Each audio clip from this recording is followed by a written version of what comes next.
Welcome to the Appalachian Heritage Woodshop, woodworking with an Appalachian flair.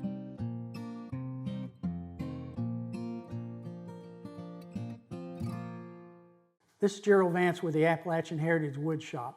As a craftsman, when you design furniture, you need to know when to use a specific type of woodworking joint, and of course you need to know how to make that joint.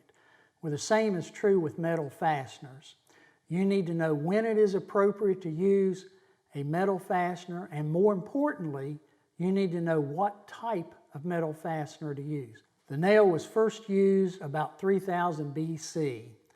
The term D on the end of the nail means denarius, which is penny in Latin. So it used to be they sold the nails, and 100 nails, 3.5 inches long, cost 16 penny. 100 nails, 2.5 inches long, cost 8 penny.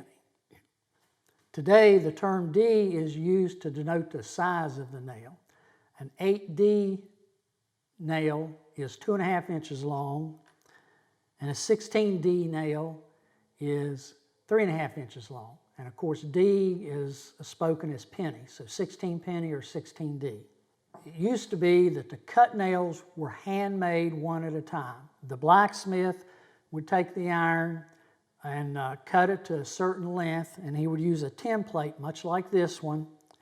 It would fit through the hole.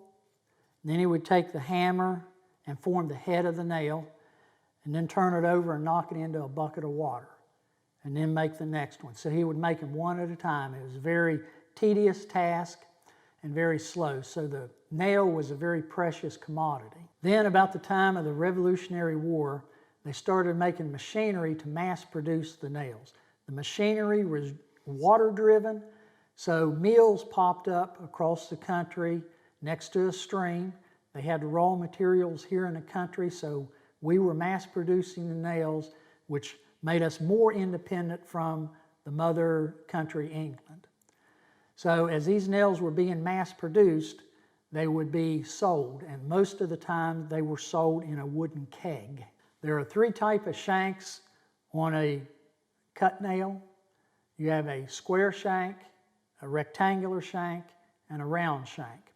All of these are dull on the point, and there's a reason for that. The dull point on the cut nail, when you drive it into the wood, it actually forces its way into the wood and tears the fibers and goes through. The fibers bend down, and then they spring back up and grab the side of the nail, and that's how it gets its holding power.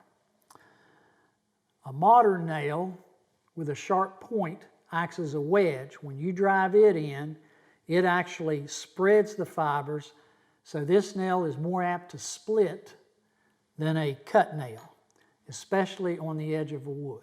There are different heads on nails, and each one serves a specific purpose. You have a common rose head, you have a T head, you have an L head, you also have a round head. Now the rose head came about because when the blacksmith was making the nail and he would pound over the end of the shaft to form the head, the hammer marks left several flat spots, and it said that that looked like a rose, and that's how it got its name, rose head nail. A lot of people like the looks of the rose head nail. It adds a lot of character to a piece of furniture. You need to match the purpose or the task with a specific nail.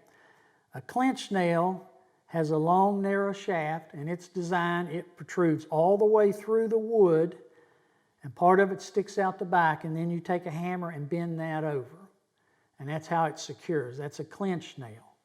You also have a hinge nail. The hinge nail has a very flat spot on the shank right under the head, and this helps to hold the hardware to the wood. There are other purposes: a shingle nail, a finish nail, a slatting nail, a common box nail, and then of course you have a decorative wrought head nail, and you also have brads. And these are very small, but they do have the look of an antique nail.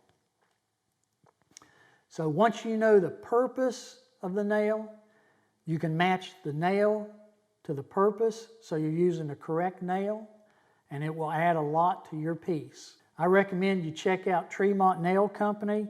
This company's been in business for about 100 years. They still use the old machinery. It is no longer water powered, but it is still the same machinery and still makes the nails the old-fashioned way, so you get the authentic look. So as a craftsman, when you design and build furniture, you need to know the appropriate fastener to use for the task you're asking it to do. So do a little bit of research, check out the antique nails, and try them. It makes your piece look entirely different. This is Jerill Vance with the Appalachian Heritage Woodshop reminding you, be proud of your Appalachian heritage.